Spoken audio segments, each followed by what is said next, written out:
This is a production of PBS Charlotte.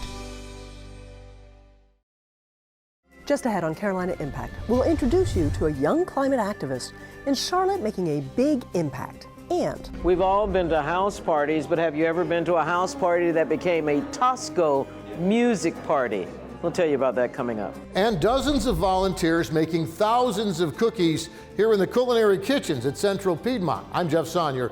Stick around, we'll show you why these are cookies for a cause. Carolina Impact starts right now. Carolina Impact, covering the issues, people, and places that impact you. This is Carolina Impact. Good evening. Thanks so much for joining us. I'm Amy Burkett. An early start in education can make all the difference to a child. A national study by Rutgers University's Graduate School of Education awarded 7 cities gold medals for their high-quality preschool programs. Charlotte was one of those 7, thanks in large part to the Mecklenburg County pre-K program. That's pretty impressive for a city that just 2 years ago didn't offer a pre-K program at all. Carolina Impact's Jason Terzis shows us the biggest changes and what organizers hope to do next in the effort to get every 4-year-old into preschool. It's a typical day at the Charlotte Bilingual Preschool. Kids playing in the sandbox, hanging around the playhouse, and well, just being kids. Charlotte Bilingual Preschool has been around since 1999, 20 years. This is our 20th anniversary. The school formed in response to community need, with a growing Latino population, especially on Charlotte's east side. We were noticing that Spanish-speaking children did not have a place to get ready for kindergarten, and they were starting kindergarten behind. Voy a buscar un pedacito de tela y voy a hacer un bolsillito. Here, English-speaking preschoolers are introduced to Spanish, while Spanish-speaking children are introduced to English. The hope is to better educate everyone for the years ahead. She is learning English and Spanish, and she likes mathematics.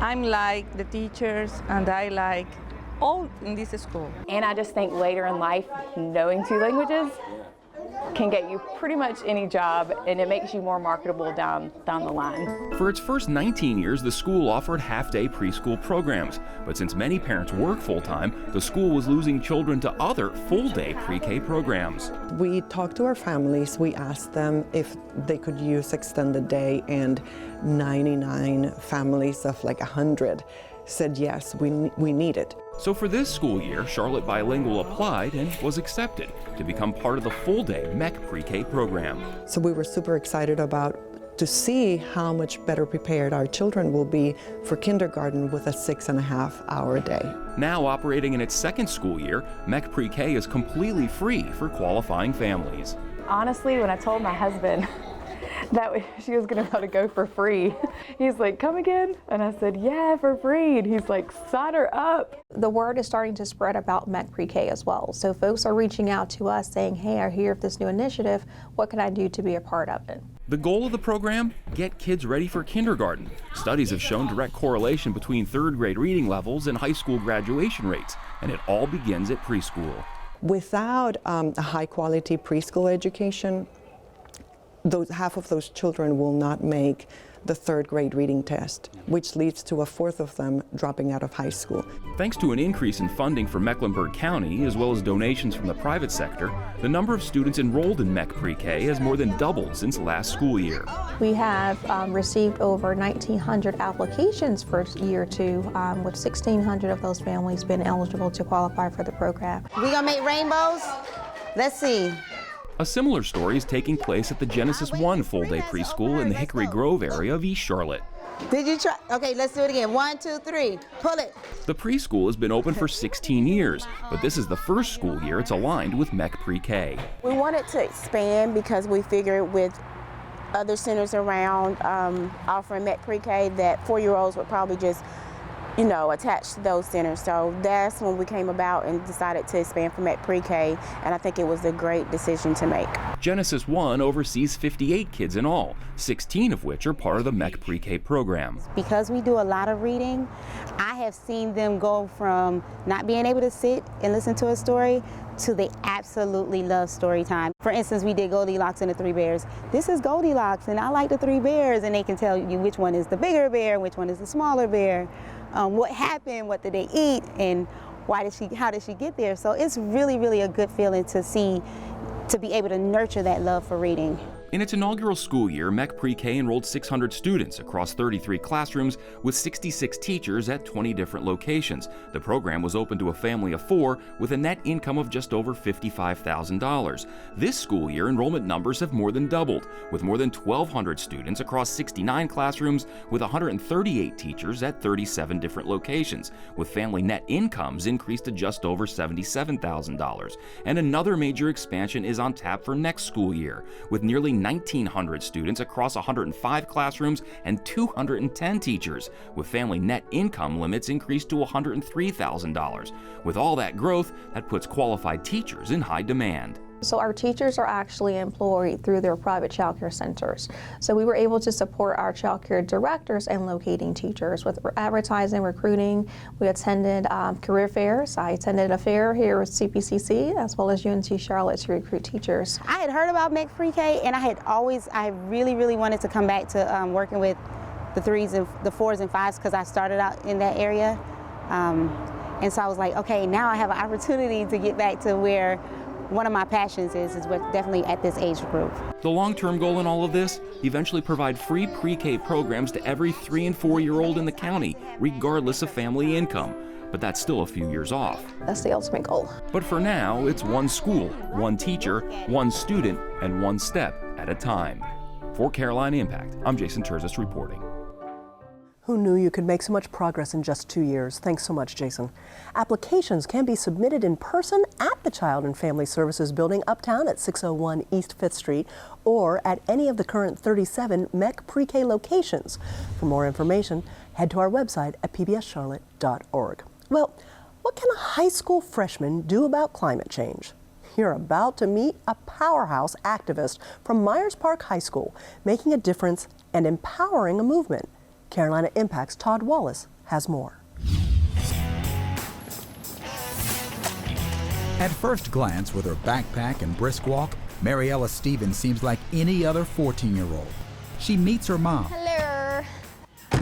And it's a pretty quick drive to their house, but her stay is even shorter. On Fridays, when most teenagers are ready to start the weekend, Mariella works for a few minutes on her laptop. Printing. Squeezes in a little time to play with the cat, then empties her backpack but gets more things. I'm gonna grab the signs. She then repacks her backpack with a thermos and other essentials before heading back out the door. I'm ready. All right, climate warrior. Mary Ellis's mom, Natalie, called her climate warrior, and Mary Ellis will tell you that's exactly what she is. She's on her way to once again wage her battle uptown at the heart of the city's power, the Government Center. Because it truly is the largest existential crisis humanity has ever faced. And if we don't act now, we're looking at lifetimes of destruction. For over 40 consecutive weeks, every Friday, Mary Ellis has been holding climate strikes here, usually by herself. If I didn't do this, I don't know if I could live with myself, because it's so, so important. But lately, she's had a lot of company. After Swedish climate activist and Time Magazine's Person of the Year, Greta Thunberg actually joined Mary Ellis for one of her protests.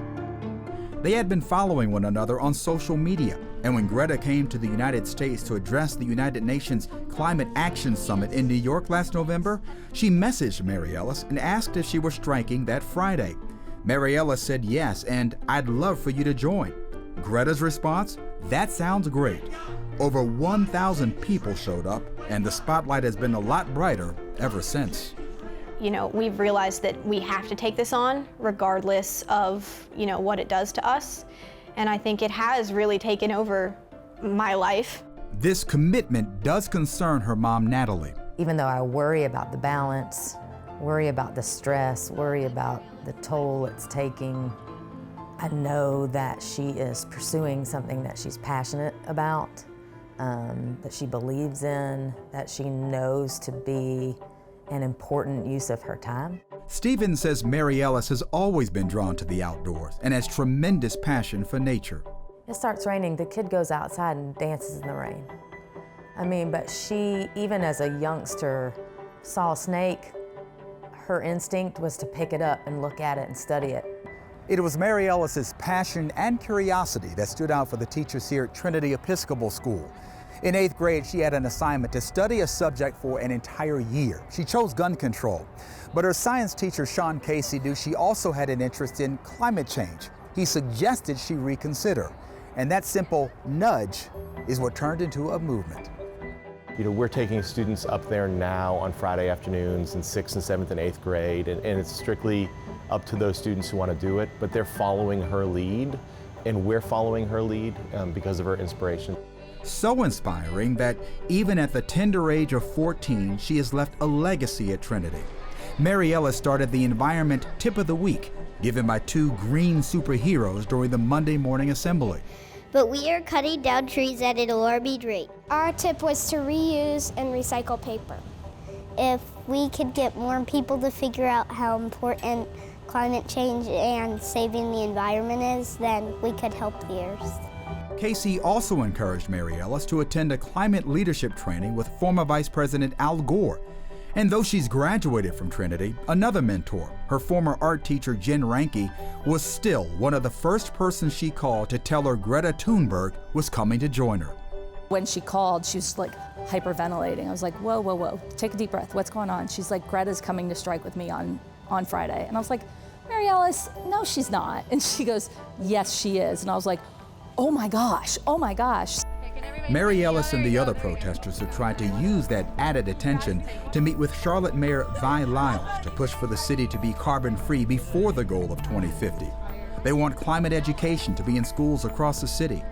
And they want the mayor to undo her decision that merged the city council's Environment Committee with 2 other committees. And after this latest attempt, the mayor agreed to talk with Mary Ellis and her fellow protesters in the coming weeks. All of this is a lot for a 14-year-old still trying to find time to be a regular teen by rock climbing, kayaking, and even playing the violin. She'll be the first to tell you she's not protesting because she wants to. It shouldn't be our responsibility in any sort to deal with this, but because generations past have failed us, we truly have no other option. No 14-year-old should be afraid of the future. Mary Ellis Stevens is determined that she and the young people fighting with her won't have to be. Todd joins us in the studio now. Todd, talk to us a little bit. This young woman is amazing. She is. But truly, this is an issue where social media just made all the difference. Social media, the reach still amazes me. So just to reemphasize what happened, Mary Ellis was inspired by Greta and her protest, so she decided to do the same thing here in Uptown at the Government Center. So they kind of loosely knew of one another through social media. When Mary Ellis learned that Greta was going to be in the United States speaking at the United Nations Climate Action Summit, she DM'd her, as the teens will know, or direct messaged her, and said, hey, would you like to come down to Charlotte and join me in a protest? And much to Mary Ellis's surprise, Greta said, why not? And so then it was just a matter of logistics and scheduling, and it actually happened, and it really changed the life and attention that Mary Ellis was able to get for her own protest here. Now, so many people will say that the issue of climate change might not be a teenager's issue, it might be a parent's issue or a teacher's issue, or she might have picked this up some other way. But you've talked to her, you've seen it, this seems to be her issue. This is her, and actually her mother, Natalie, stressed that this is truly her daughter's passion. This is what Mary Ellis wants to do. Mary Ellis continues to do it because it's what she wants to do. It is her drive and, dare I say, her calling right now in her life. Next steps for Mary Ellis? I think she's got a pretty bright future ahead of her. She does. Well, perseverance pays off, as the cliche goes. So after over 40 consecutive weeks of protesting at the Government Center and then several more weeks trying to get a meeting with Charlotte Mayor Vi Lyles, finally, as I said in the story, that meeting will be taking place in February. But as a result of her success, she also has a lot of responsibilities. So I just want to mention a few of the responsibilities that Mary Ellis has as a result of the attention she's been able to get through her protest. She is now the U.S. Ambassador for Earth Uprising and the City Coordinator of Earth Uprising Charlotte.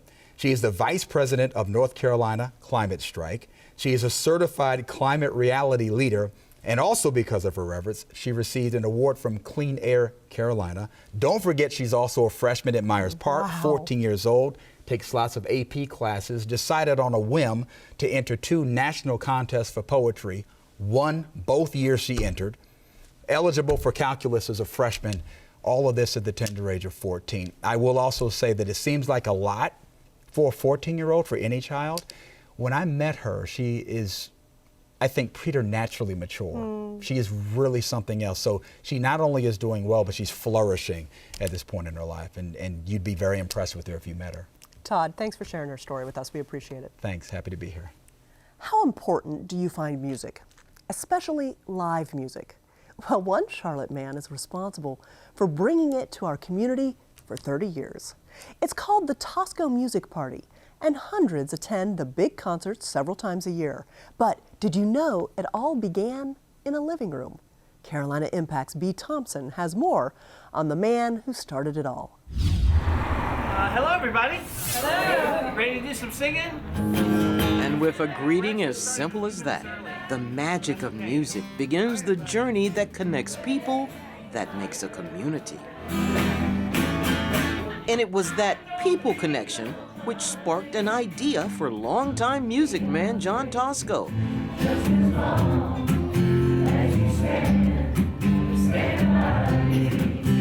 A simple gathering of musicians in his living room. Just to play music for fun is what I wanted. So I invited friends over, and we started having song circles and jam sessions, and they would bring their family and friends, and it was about a monthly Tosco music party in the living room that just kept growing and growing. Welcome to the Tosco Music Party. How are you tonight? 30 years later, Tosco music parties have long outgrown the living room.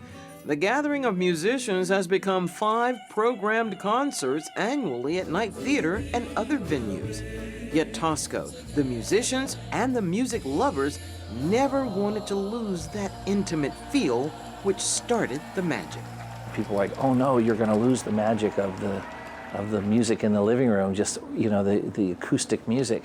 But we kept that spontaneity of just whoever wants to show up can play, and we still did sing-alongs with everyone so that everyone, even those who don't play an instrument, everyone was included. It's something that I wish more cities had.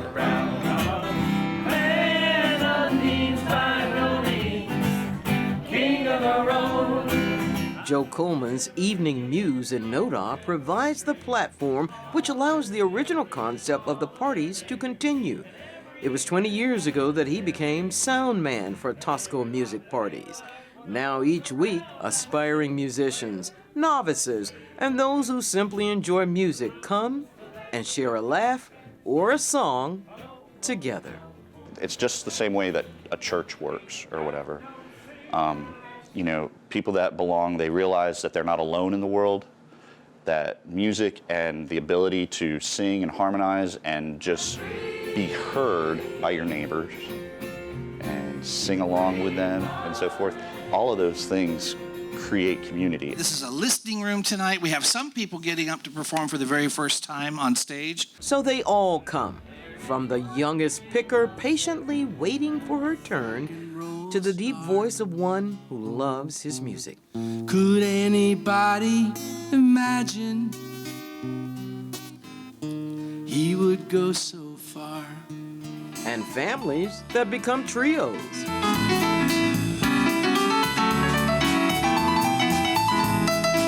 It's a little nerve-wracking when you first go up, but after it's smooth sails always, and I love the feeling when I finish.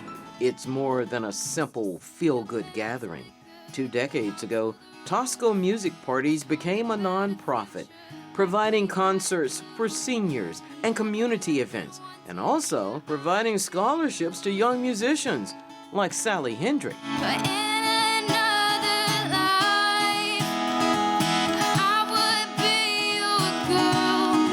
I won one of them and went up in the mountains for about a week and met the coolest people ever. I took awesome classes with amazing teachers, and it increased my learning abilities with guitar. We have a whole community outreach aspect that we're doing and have been doing for years. We give away youth music scholarships. We do monthly performances at nursing homes. We call them our senior sing-alongs.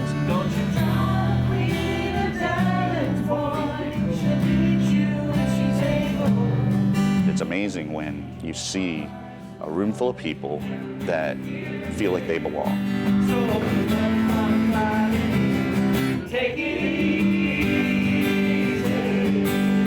This year marks the 30-year anniversary for the little gathering that could. And while John Tosco just wanted to get together with other musicians, supporters say it has bloomed into so much more. I think there's a lot of people in the community that could use what the Tosco Music Party provides.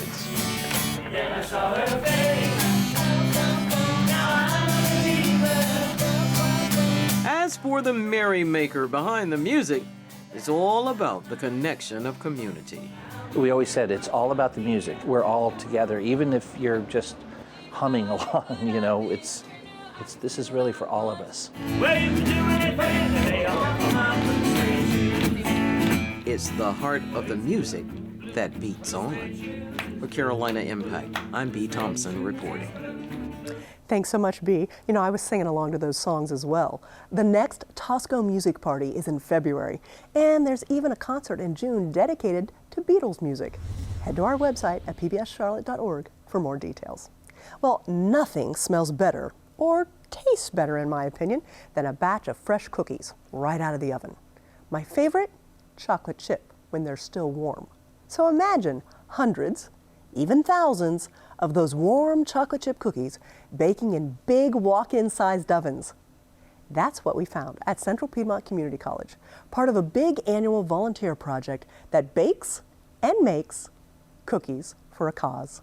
Jeff Saunier is at Central Piedmont's main campus with more. Yeah, these commercial kitchens here at Central Piedmont usually filled with students training for culinary careers, future cooks and caterers and pastry chefs, maybe someday owning their own fine dining restaurant or food truck or bake shop. But when the students aren't here on weekends or when school's out, well, that's when the volunteers take over.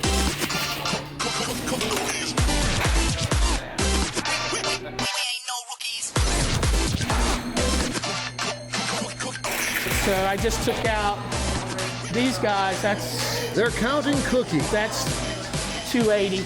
Dozens of cookies they're making on these metal trays. Hundreds of cookies they're baking in these big walk-in ovens. Batch after batch after batch of chocolate chip cookies. We made the dough up yesterday. We just kept it chilled till the volunteers came in. The volunteers did all the scooping, getting them on the tray. And they do all of our dough and ingredients for us. And we scoop anywhere from 4,000 to 5,000 cookies. So we're close to 3, 6, 9, 12, 15, 60, 17, about 1,800. It's like a cookie telethon. And so far, well, Chef John Latour says they're about halfway there. Halfway to? About 4,000. We'll do about 4,000 today.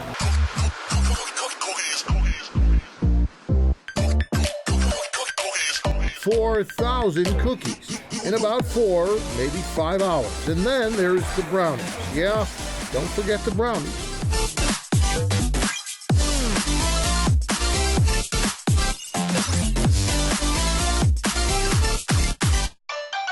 We originally started about 7 years ago, and we were just doing baking on our own, which is why something like this has become such a blessing. These volunteers with the blue t-shirts are from Charlotte's Building Owners and Managers Association.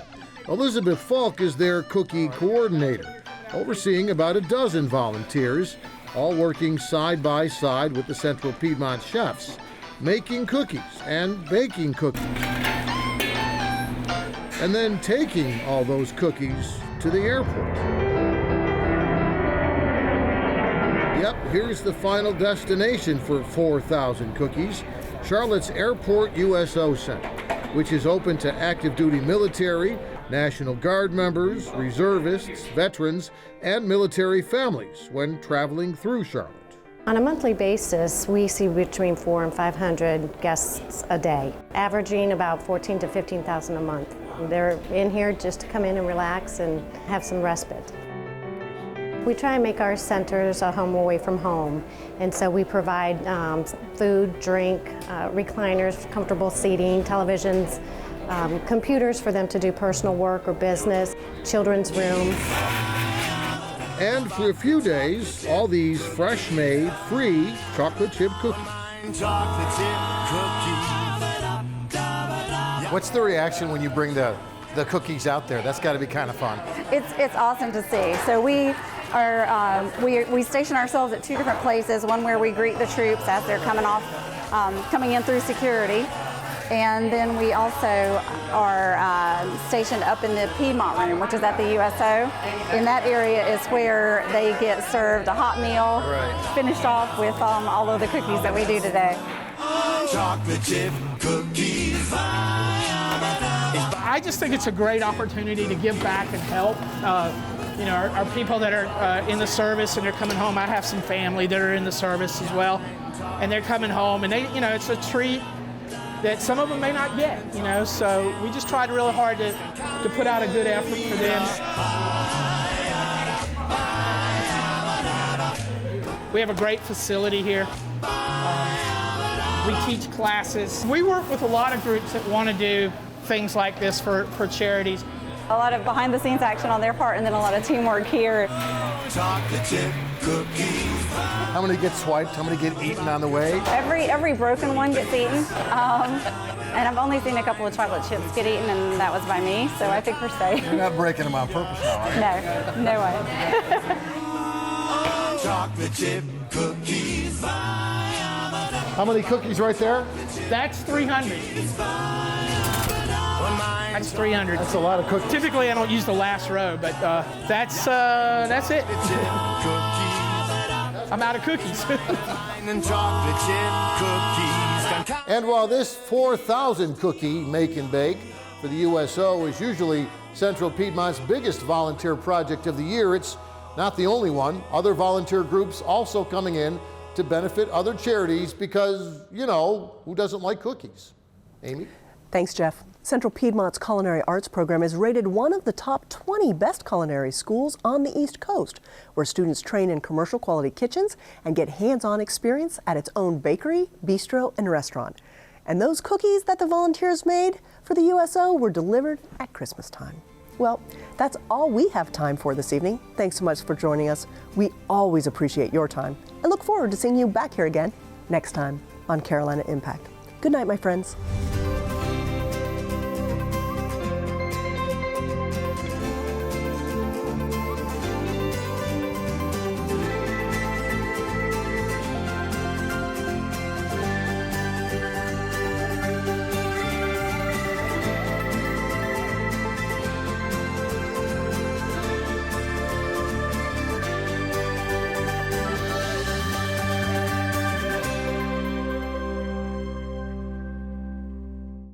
A production of PBS Charlotte.